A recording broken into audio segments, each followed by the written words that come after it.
Hello, hello, hello, everyone. Mike Arnold here, co-founder of Pat Trading Partners, along with Bob Iacchino. Iacchino, how is everyone doing? Good afternoon, Patrick. Good evening, Anissa. Hello, George. Hey, hey, Waka Waka. Let's see the Sunday drop. Wondering if it's a gap down. Why? Why so bearish, Waka Waka? Oh boy! By the way, I did put up a sector overview video, which also does the overview of where we sit with the futures indices. So keep in mind, we'll get to that in a second, but cycles are getting to the bottom, and it is Fed week on Wednesday. Let's just get right to it. Drop it like it's hot. Like, is that the market or does live stream? Drop it like it's hot. Oh boy, if you are new here, don't drop it, but consider subscribing, ringing that bell, and hitting the like button. Longer term viewers, you know what to do. Drop down due to 1.2 billion sell side. Is that going to happen on Sunday night? No. So, we shall see. We shall see. Remember, we did trigger a double bottom going into the close. Happy Sunday, options 22. I almost said happy Monday. I'm already starting the week now. Glad everybody could join me. I see some other people in the background. Again, if you're watching this on replay, fantastic. Thank you for tuning in for the replay again. Sunday, still in nice weather. Don't expect everybody to be here. It's actually a nice day in Chicago. Let's see. Tomorrow, you got the housing market index. I mean, we already know housing's rolling over, so doubt that's going to do much. Tuesday, you got building permits. This is housing week, by the way, in case you couldn't guess. And then you have the Tuesday red book, but I don't think that's going to be a shocker. We should see building permits pulling back even more. Wednesday's the key day.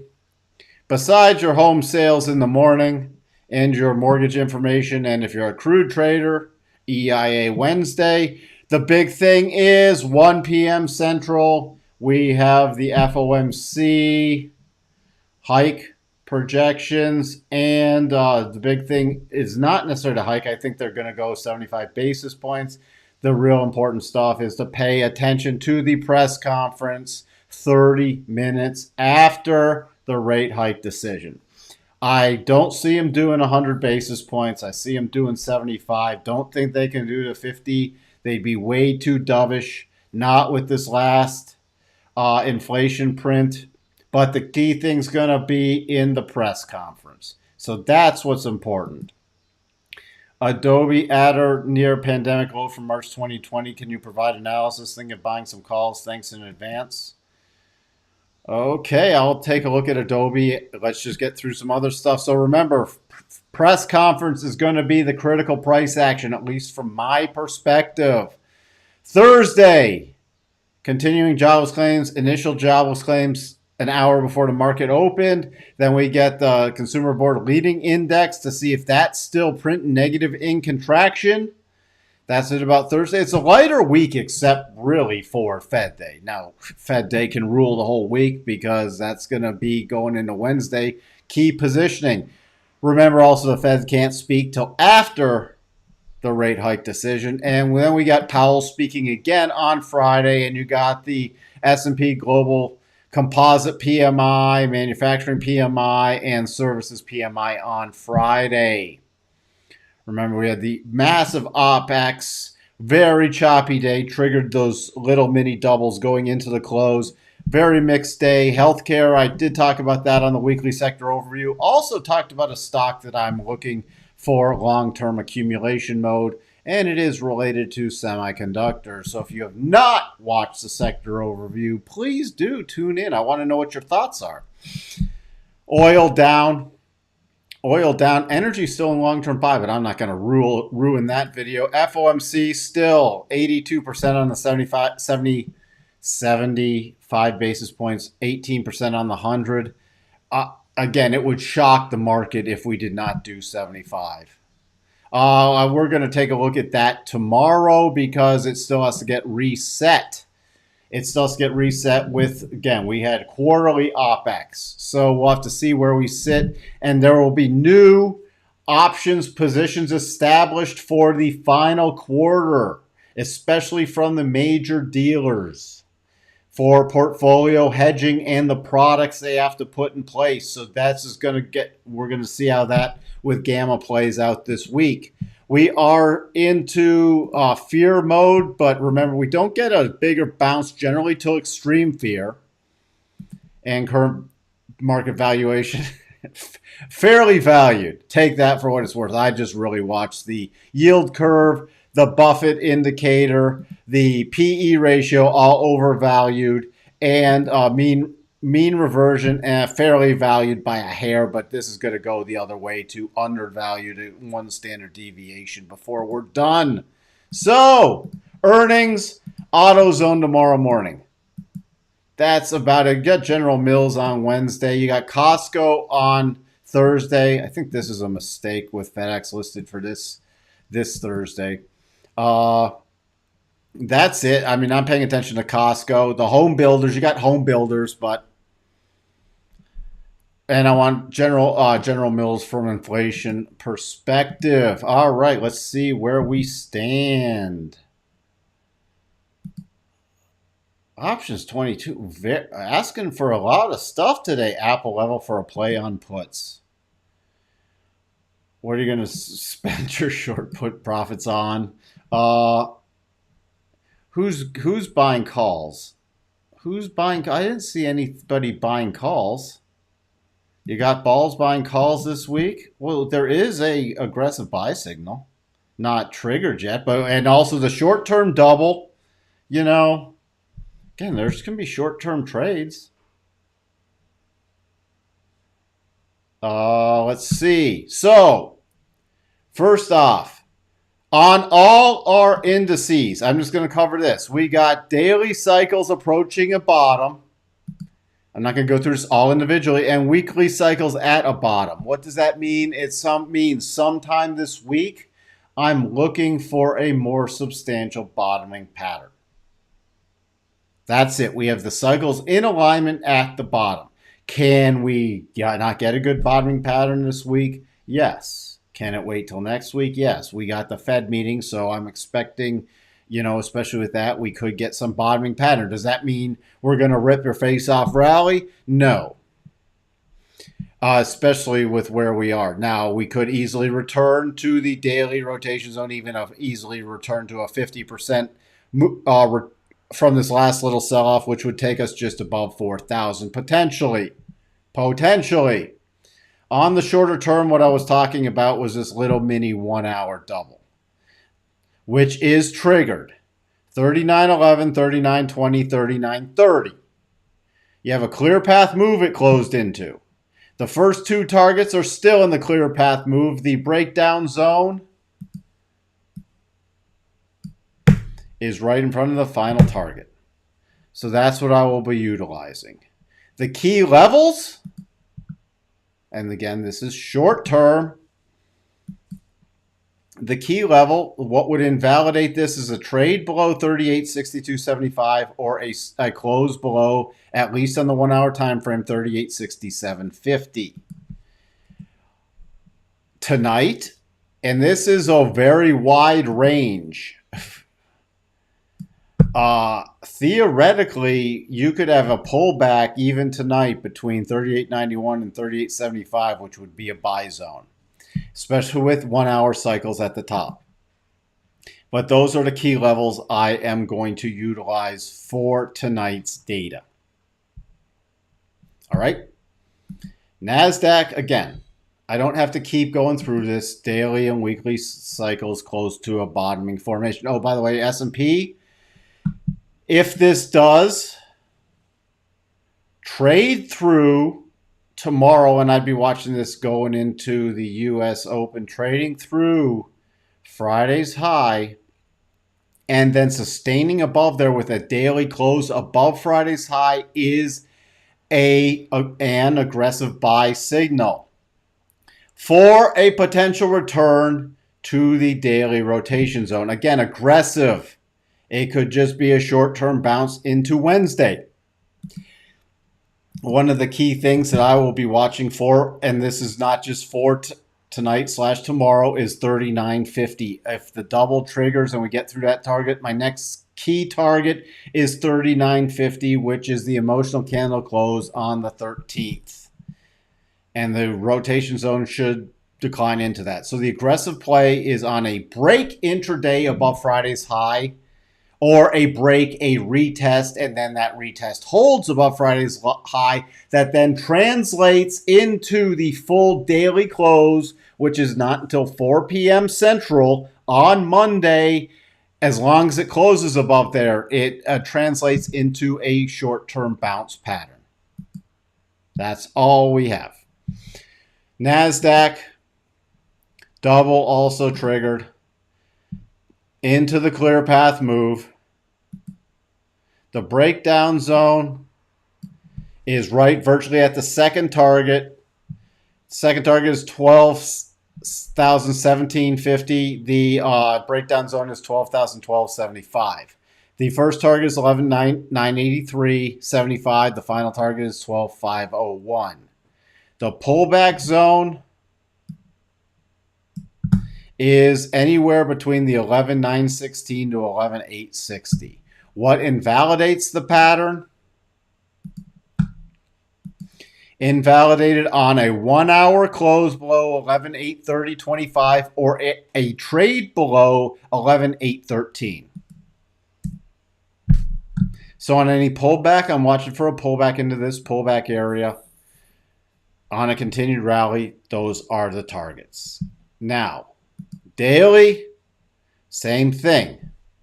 Trade above Friday's high is a potential roll into a bounce trade if it closes tomorrow 4 p.m. Central above Friday's high only. If it were to break above Friday's high and not close above Friday's high, the buy signal's not triggered and the trade has to be exited. So it would be a short intraday play that, as long as you get the close, could be rolled into an overnight/short-term bounce play.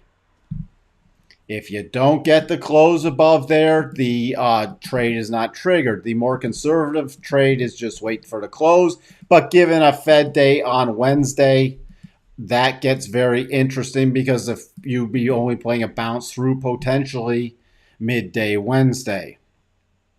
That's where we sit. Let me just take off a couple minor things here. Oh, just jumping back to the S&P, because I know a couple people are still in tank mode. The key support, if it does just break down and get through Friday's lows, minor would be 38.47. I have a 38.38 and 38.28 for the S&P. For the NASDAQ, I'd be back to about 11,736 and 11,694. Dow, I'm not going to repeat myself. Same buy pattern. Here's your short term based off the 1 hour. 31,050, 31,118, 31,188. I still am always going to give the stop levels. Close below 37.40 or trade below 37.05. The pullback zone is between 30,912 to 30,795.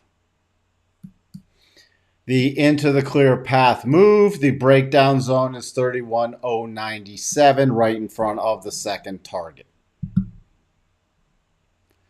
The bigger, if it blows through Friday's lows, the next target area is 30,522. The Russell did not have a double bottom. So, and this was actually finally weakening. Finally weakening. My support zone is 1791.60 and then about 1775. My key resistance is 1830. And then above 1830, the next level I am utilizing is 1845. Hello, William S. Options 22 did a deep dive on Adobe's Figma acquisition. May have overpaid, but they are best according to experts in the field. They were putting some of their cash to where I think they drastically overpaid, but you know what? It's their money. DAX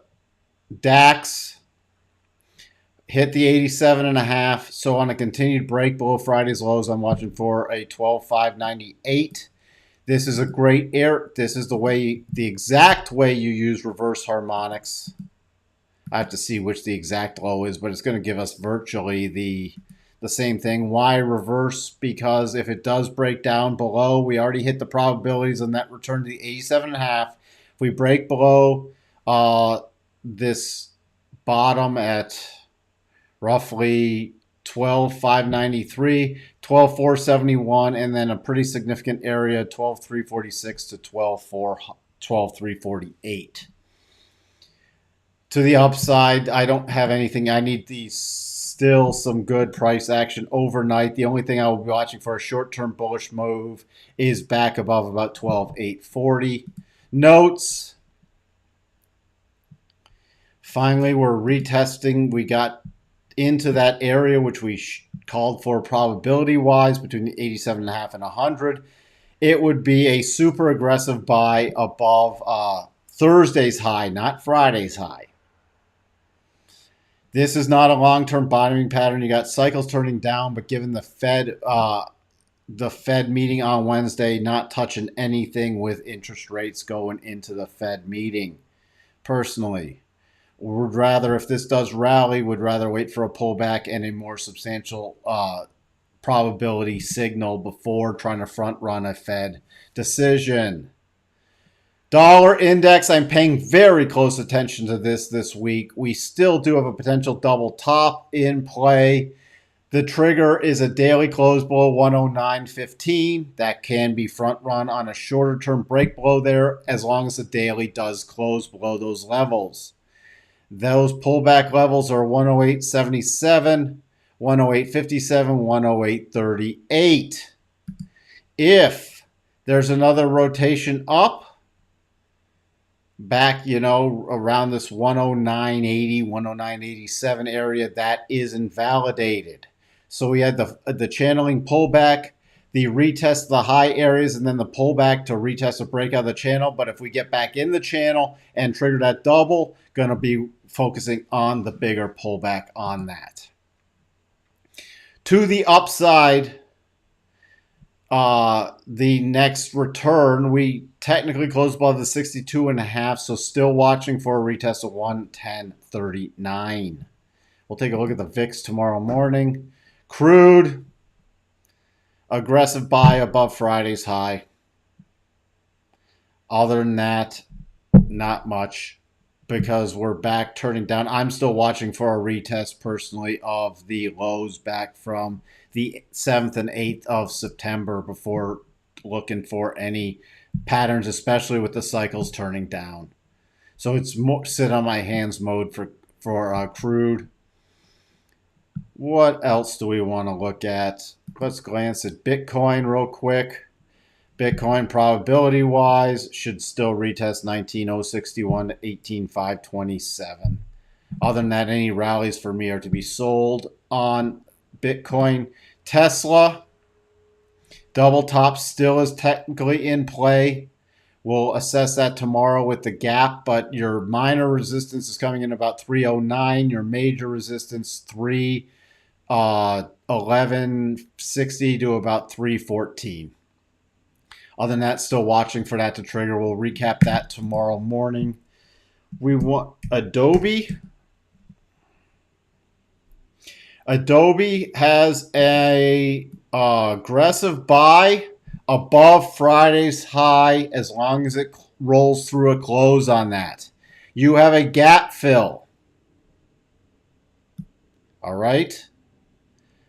So if you're looking to play this intraday,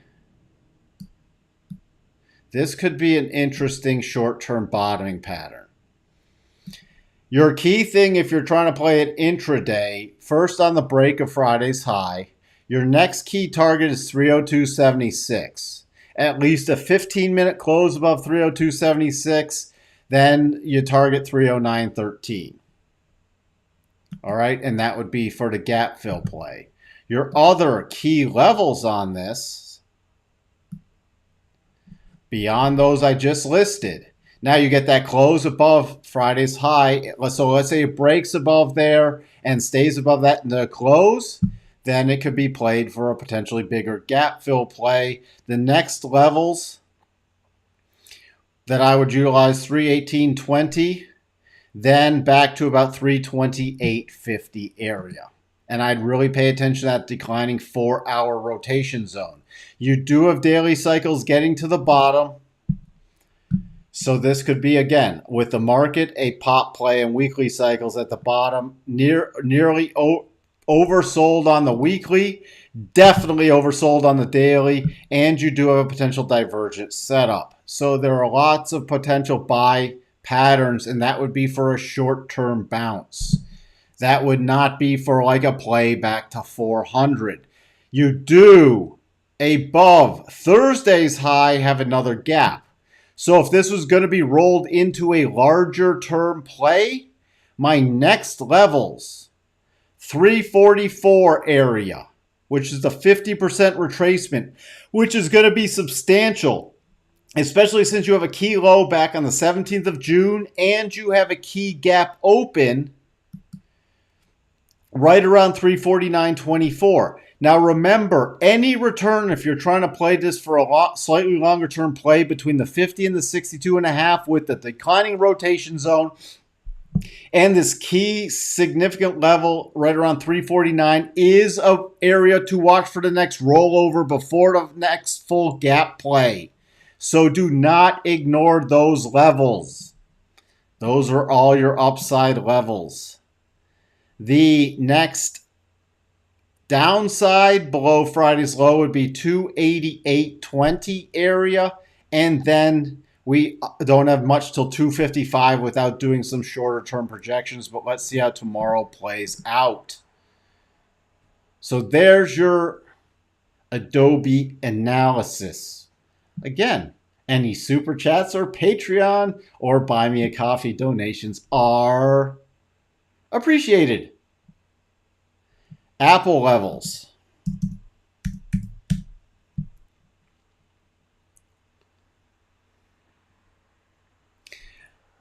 Apple levels on puts. Well, you've got the pullback. We're into where we can watch for a bottoming formation between the 50 and the 62.5. The key level is 146.59 on a daily closing basis. As long as you don't get a daily close below there, I'd be watching for the next pop before the rollover play. Why? Because now this is not guaranteed until we at least get some more probabilities in our favor. Just looking, all right there. Just double. Yeah, it's pretty close. Could be slightly higher. It's actually a zone. Just see some stuff. Yeah. All right. So, cycle's not yet on the bottom on the daily. At the bottom on the weekly, but not yet turning up.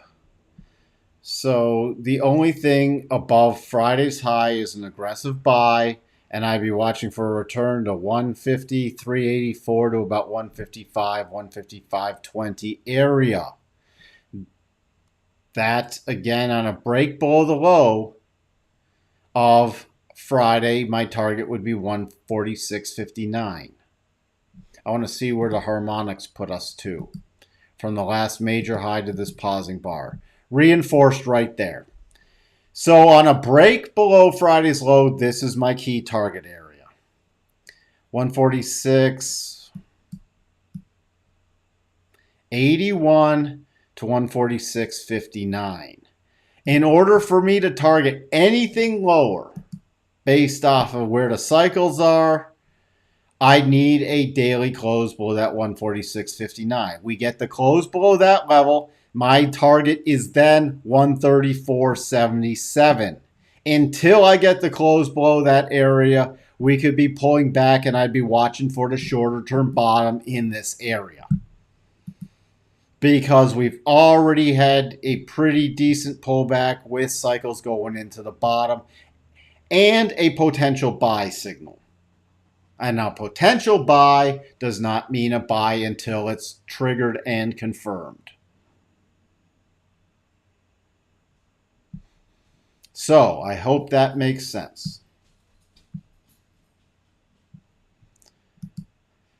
All right, so if you were looking for a bigger bearish play, unless we really start tanking Monday, I don't have one because it's in a high probability reversal area, at least for a bounce.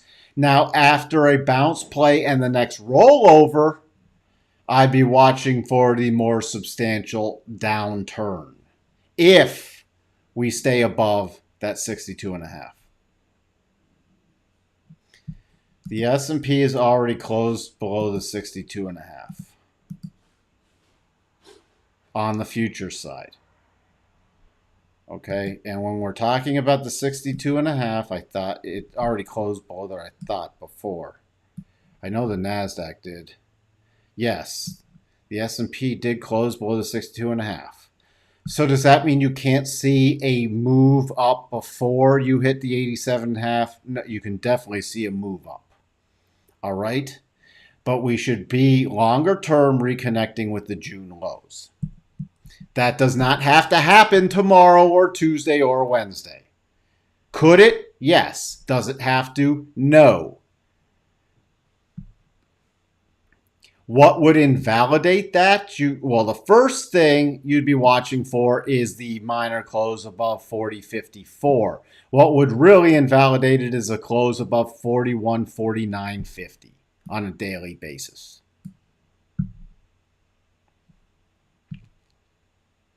So don't mistake. See, that's one thing. Get your time frames in order. So probabilities favor to return to the June lows. It doesn't have to happen tomorrow. Could it? If we start breaking below Friday's lows, we could easily go into Wednesday. So that's where I'd be watching for the next short-term breakdown play going into the Fed meeting. And then I'd be hands off with the cycles at the bottom, trailing a stop to the short side. Because the little 1 hour double bottom would be stopped out. The daily bounce would not have triggered, and we would have broken a significant bottoming pattern. This is, even from a candle perspective, pretty significant. So we take that out, then I would be focusing on the short side going into midday Wednesday and the Fed meeting, because we don't have a lot of other substantial market moving information or earnings before the Fed meeting. So that's the analysis. All right, not seeing any other questions, so not going to take up more time on everybody's Sunday afternoon. Just a brief recap tonight. My focus is going to be on these mini doubles. If they get invalidated and the thing rolls over, then I'm watching for a break of Friday's lows, and then we'll be focusing on the short side through Wednesday. If we continue to trade up, then it's the doubles from the 1 hour perspective, the break above Friday's high, and then the potential to roll into a very short-term daily bounce before the next substantial rollover play, if you wanted the brief recap.